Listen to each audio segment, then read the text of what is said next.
কৰা সমস্যা জলঙৰ যিখিনি ফুটা আমি উপায় নাপায় বাঁহৰ চচালি বৈ পেলাই তাত পেলাই লৈ পেলাই মানুহ অহা যোৱা কৰিবলৈ সুবিধা কৰিবলগীয়া আমাৰ ওচৰৰ সকলো চুবুৰীয়াসকলে আমি সেইখিনি নিয়ম কৰিবলগীয়া হৈছে।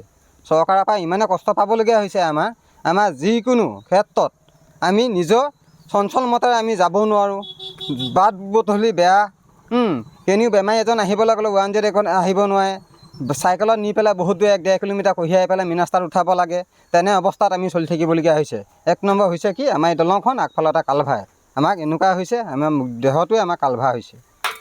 চৰকাৰ তাকে অনুৰোধ কৰিছোঁ যাতে ইমান সোনকালে আমাক এই ৰাস্তা পদূলিখন ভাল কৰি দিব লাগে। সমস্যা মানে ভীষণ এতিয়া সমস্যা এই চ'তৰ পৰা আৰম্ভ হ'বই আৰু চ'তত এতিয়া আমাৰ ইয়াত পানী হৈ যায় আৰু স্কুলীয়া ল'ৰা ছোৱালী ভীষণ পাৰ কৰিবলৈ বিৰাট সমস্যাত পৰিবলগীয়া হৈছে।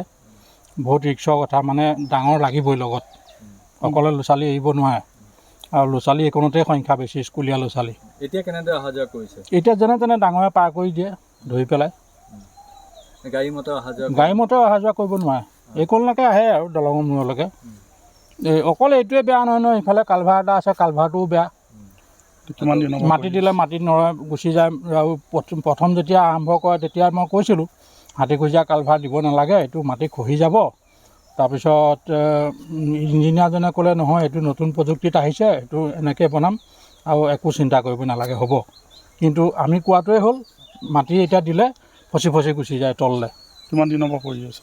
এইটো হৈ গ'ল 15-20 বছৰ হৈ গ'ল এতিয়া।